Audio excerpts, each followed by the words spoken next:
Hello guys, welcome back to our channel JK exam cracker. क्या हाल है सभी के? ठीक है। तो लास्ट लेक्चर में हमने शेड्यूल्स पढ़े थे। इस बार हम पार्ट्स के साथ आए हैं ऑफ द इंडियन कॉन्स्टिट्यूशन। तो शेड्यूल पिछली क्लास में हमने क्या पढ़ा था? Enactment of the Indian constitution, ठीक है, plus schedules of the Indian constitution. तो शेड्यूल्स में सबको याद होगा कि जो मैंने बताया था, तो कुछ इंपॉर्टेंट शेड्यूल्स सबने अगर पढ़े होंगे एक बारी, ठीक है, उसको गो थ्रू कर लेना वापस। ओके, तो साथ में रिव्यू लेते हैं पिछली क्लास का, ठीक है। तो 9th शेड्यूल, जैसे कि आपको याद होगा, added by the first amendment 1951। Okay, तो ये इंपॉर्टेंट है आपके एग्जाम पॉइंट ऑफ व्यू से, तो इसीलिए मैं एक बार रिपीट कर रहा हूँ। 10th शेड्यूल सबको याद है, anti defection law. Okay, 52nd amendment 1985। Okay, और उसके बाद 11th और 12th शेड्यूल। 11th किसके साथ डील करता था? म्यूनसिपैलिटीज़ के साथ। और जो 11th करता था तुम्हारा पंचायती राज के साथ, और 12th करता था म्यूनसिपैलिटीज़ के साथ। ओके, तो 73rd और 74th अमेंडमेंट थी, ठीक है। 73rd और 74 अमेंडमेंट थी 1992, और 1992 में ही दोनों ही अमेंडमेंट हुई थी, एक साथ ही हुई थी।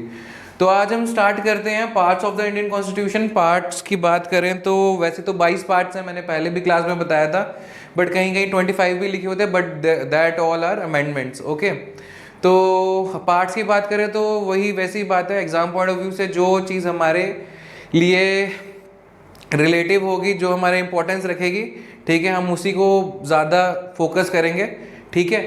जो हमारे एग्जाम पॉइंट ऑफ व्यू से ज़्यादा मतलब रिलेट नहीं करता, तो उसके बीच में घुसना ही नहीं है। मेरे को स्टूडेंट्स बोल रहे थे सर डीप जाओ डीप जाओ। डीप तो यार मैं बहुत चले जाऊंगा, बट फिर ना तुम ना इस एग्ज़ाम के लिए रहोगे, ना फिर वो डीप वाला रहोगे, ठीक है। तो एग्ज़ाम पॉइंट ऑफ व्यू से पढ़ो यार, ठीक है, उतना ही रखो जितना तुम्हें चाहिए, ठीक है। कराने में तो यार मैं बहुत सारा करा सकता हूँ, बट सिर्फ पॉलिटी नहीं है यार, तुम्हें मतलब करना है, ठीक है। और मेरे को सभी बच्चों को एक साथ लेके चलना पड़ता है, तो ठीक है। डीप क्लास मेरे को ना थोड़ा सा वो बाद में कहीं अगर केएस का कोर्स बाद में लॉन्च किया तो डीप में भी चले जाएंगे, ठीक है। तो बट अभी जितना तुम्हारा एग्जाम पॉइंट ऑफ व्यू से मेरे को लगता है रेलिवेंट है और जो इम्पोर्टेंट है, तो मुझे लगता है कि हमें वही पढ़ना चाहिए, ठीक है। क्योंकि पॉलिटी अकेली नहीं है जो तुम्हारा एग्जाम क्लियर करवाएगी, और भी बहुत सारी चीज़ें, तुम्हें सब कुछ पढ़ना है, ठीक है। तो उतना लेके चलो, उतना ही बोझा ढोएंगे जितना मतलब चाहिए, ज़्यादा नहीं, ठीक। तो मैं एक बारी वही पीछे जा रहा हूँ, ठीक है। किसी को भी एक सेकेंड यार, पहले भी माइक, तो किसी को भी अगर मैं स्क्रीनशॉट ले लो। ओके,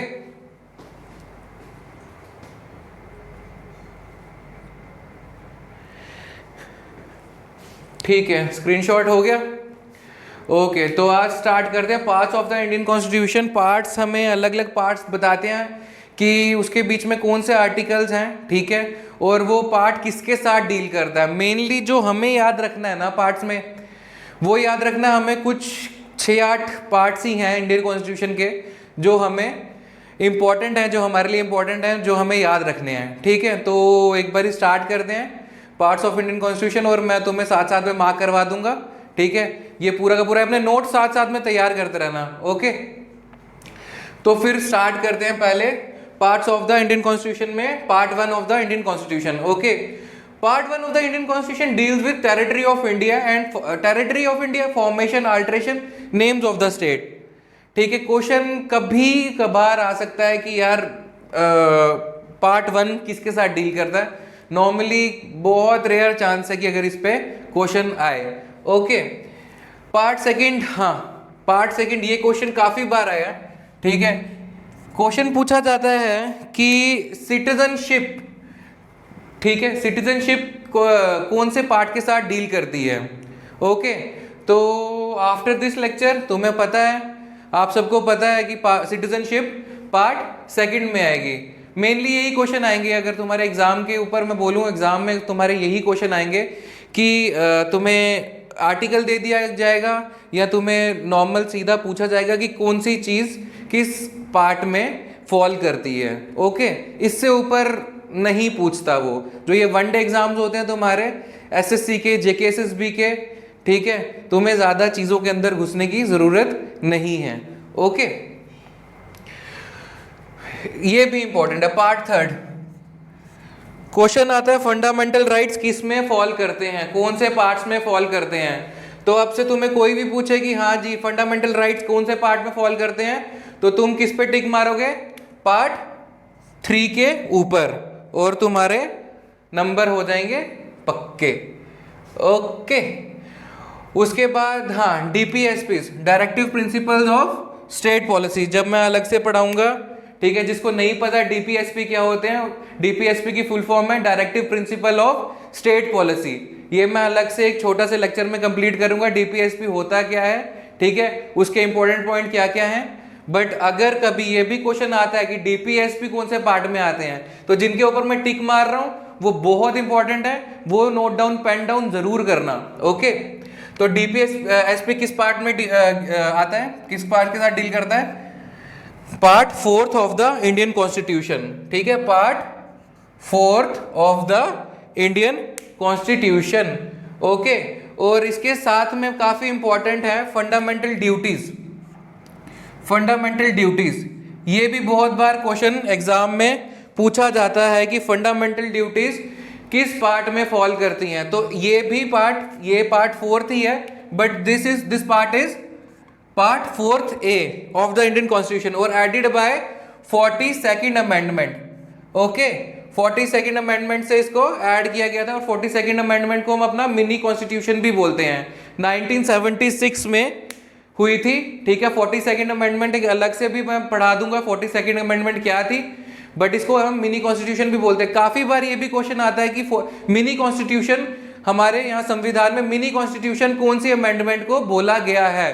तो कभी क्वेश्चन आए, याद रखना, ध्यान में रखना कि मिनी कॉन्स्टिट्यूशन 42nd अमेंडमेंट को बोला जाता है, ठीक है। 1976 डेट भी याद रखना। ओके, उसके बाद आ जाता है तुम्हारा पार्ट 5। ओके, एक बार इसको गो थ्रू खुद कर लेना। अगर बाय चांस तुम्हें लगता है कि किसी के कोई डाउट है, सर इस पार्ट को थोड़ा सर आप डिटेल में समझा दो, तो मुझे कमेंट सेक्शन में बता देना, मैं तुम्हारा एक बारी वो डाउट क्लियर कर दूंगा। ओके, तो यहाँ पे जैसे कि लिखा हुआ है deals with government at union level. Union level में तुम्हारा आ जाता है प्रेसिडेंट आ जाता है, प्राइम मिनिस्टर आ जाता है, अटॉर्नी जनरल आ जाता है, ठीक है। ये सब चीजें आ जाती हैं इसमें, ठीक है। इसके इनकी पावर्स के साथ, इनकी ड्यूटीज के साथ, ओके, डील करता है कौन सा पार्ट, पार्ट 5। पार्ट 6 की बात करूं तो जैसे कि मैंने यूनियन लेवल पे बताया, वैसे ही स्टेट लेवल पे चीफ मिनिस्टर्स हो गए, गवर्नर्स हो गए, ये सब जो भी लोग होंगे, ठीक है, ये किस में फॉल करेंगे, पार्ट 6 में फॉल करेंगे।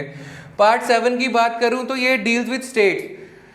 थोड़ा सा इसमें मैं तुम्हें बता देता हूं, ठीक है। स्टेट रीऑर्गेनाइजेशन एक्ट आया था, ठीक है, 1956 में। स्टेट रीऑर्गेनाइजेशन के एक्ट के अंदर पहले क्या होता था, स्टेट्स 3 कैटेगरी में डिवाइडेड होती थी, part A, part B, part C. Okay, तो ए जो होती थी वो होती थी आपकी कौन सी, प्रिंसली स्टेट्स होती थी, गवर्नर प्रोविंस होते थे, जो मतलब ब्रिटिश गवर्नमेंट के अंडर आते थे। और उसके बाद जो बी टाइप की जो स्टेट्स रहती थी वो होती थी प्रिंसली स्टेट्स, और सी जो होती थी वो होती थी चीफ कमीशन प्रोविंसेस, ठीक है। तो ये अलग तरीके से मतलब डिवाइडेड होती थी, बट जब ये पार्ट ऐड किया गया, ठीक है, ये 7th अमेंडमेंट में 1956 में क्या किया गया कि लिंग्विस्टिक बेसिस के ऊपर स्टेट्स को डिवाइड कर दिया गया, ठीक है, रीऑर्गेनाइज कर दिया गया। इससे ज़्यादा अंदर घुसेंगे नहीं इस चीज़ के, ठीक है। थोड़ा सा मुझे मेरे को लगा कि बता देना चाहिए, तो इसलिए मैंने बता दिया। उसके बाद पार्ट 8 की बात करूं तो यूटीज के साथ डील करता है, ठीक है। पार्ट 9 की बात करूं तो कॉन्स्टिट्यूशन, ये हाँ, पार्ट 9 काफ़ी बार पूछा जाता है कि part 9 of the Indian constitution किसके साथ डील करता है, ठीक है। तो 2 पार्ट के साथ डील करता है। तुम्हें मैंने लास्ट लेक्चर में भी बताया था कि 11th शेड्यूल, ठीक है, ऐड किया था बाय 73rd अमेंडमेंट, और 12th शेड्यूल ऐड किया था 74th अमेंडमेंट। 1992 में ही हुए थे दोनों के दोनों। और ये किसके साथ डील करता है, 11th शेड्यूल किसके साथ डील करता है, पंचायती राज, और 12th शेड्यूल किसके साथ डील करता है, म्युनिसिपैलिटीज के साथ। ओके, तो ये चीज याद रखना कि क्वेश्चन किस हिसाब से पूछेगा एग्जाम में, ऐसे क्वेश्चन आ जाएगा यार कि तुम्हें बोलेगा कि बताओ कि म्युनिसिपैलिटीज किस पार्ट में आती हैं। तो तुम्हारे अब जब भी कोई भी क्वेश्चन पूछे या म्यूनसिपैलिटीज़ या पंचायत किस पार्ट में आती हैं तो तुम्हें पता है कि किस पार्ट में आएगी नेक्स्ट टाइम से, part 9 of the Indian constitution. Part 10 की बात करूं तो एग्जाम पॉइंट ऑफ व्यू से कोई इतना पढ़ लेना एक बारी, अगर कोई भी प्रॉब्लम आएगी तो मुझे पूछ लेना, ठीक है, कमेंट सेक्शन में पूछ लेना, मैं बता दूंगा। ओके, पार्ट ठीक है 10th हो गया। 11th relationship between UTs and states, इतना रेलिवेंस नहीं रखता, ठीक है, तो इसके इसीलिए मैं उसके बीच में जा नहीं रहा हूं, ठीक है। अच्छा, ये DW means deals with, confuse मत होना, DW जहां पे भी दिखे डील्स विद, ओके। और अगर कुछ नहीं भी लिखा तो भी डील्स विद पहले खुद ही लगा लेना, ओके, क्योंकि इतना ज़्यादा रेलिवेंट था नहीं तो मैंने इसलिए उसको ज़्यादा तवज्जो नहीं दिया, ठीक है। उसके बाद पार्ट 12 की बात करूं और पार्ट, ठीक, मैं सीधे आ रहा हूं, जो मुझे इंपॉर्टेंट, जो मैंने एग्जाम में क्वेश्चन देखे हैं जिस पे आते हैं, वो आ गया कौन सा part 14th of the Indian constitution, ठीक है। वो उसमें भी 14A पूछेगा तुम्हें, ठीक है, 14 में भी 14A पूछेगा। और क्यों, उसकी रेलिवेंस क्या है, क्योंकि added by the 42nd amendment 1976, ठीक है, यही इसी वजह से ये पार्ट वो पूछ सकता है, और कोई इसके ऊपर रीजन नहीं है कि वो इस पार्ट को पूछे। उसके बाद चलते जाएंगे कुछ ये जो इमरजेंसी प्रोविजंस का पार्ट इंपॉर्टेंट है, ठीक है, इसको पेन डाउन कर लेना। मैं इसीलिए इंपॉर्टेंट क्यों बोल रहा हूं, ताकि तुम लोग याद रखो कि ये वाले पार्ट्स हमें पढ़ने ही पढ़ने हैं, ये वाले पार्ट्स हमारे दिमाग में होने ही चाहिए। कल को कोई भी बोले इमरजेंसी प्रोविजंस, तुम्हारे दिमाग में सीधा होना चाहिए कि किस पार्ट में है, part 18 of the Indian constitution, ठीक है, सोचना ना पड़े। कोई भी कल को बोले कि अच्छा मेरे को बताओ फंडामेंटल राइट्स किस में होते हैं, तो मैं झट से आना चाहिए part 3 of the Indian constitution, okay. Official language को एक बारी थोड़ा सा देख लेना, ठीक। और उसके बाद अगर हाँ, ये deals with amendment of the constitution, article 368 बहुत इंपॉर्टेंट है, बहुत इंपॉर्टेंट है। पार्ट 20, पार्ट इतना इंपॉर्टेंट नहीं है जितना आर्टिकल इंपॉर्टेंट है, ये आर्टिकल हम अलग से पढ़ेंगे। 368, कोई भी कॉन्स्टिट्यूशन में अमेंडमेंट करनी हो तो किसके थ्रू होती है, आर्टिकल 368 के थ्रू होती है। मैं अभी इसलिए बोल रहा हूं ताकि तुम्हारे दिमाग में ये चीजें घुसती चली जाएं, बार बार एक क्लास में भी रिपीट होगा तो तुम्हें रिटेन करने में थोड़ा सा ईज होगा, ओके। तो इस पार्ट को भी तुम पेन डाउन कर लेना, वैसे पेन डाउन तो सारों को करो, ठीक है, बट जितना मैंने अभी यहाँ पे इस parts of the Indian constitution में जितना मैंने बताया है उतना तुम्हारे लिए रेलिवेंट है, एग्जाम पॉइंट से काफ़ी है, ठीक है। तो आज इस क्लास में हम पार्ट्स को ही डील कर रहे थे, पार्ट्स के साथ ही डील कर रहे थे, ओके। तो कुछ भी अगर क्वायरी होगी तुम बच्चों की, कुछ भी अगर तुम्हारे दिमाग में कोई क्वेश्चन भी आता है तो कमेंट सेक्शन में पूछ लीजिएगा, मैं तुम्हें वहाँ पे रिप्लाई कर दूंगा, ओके।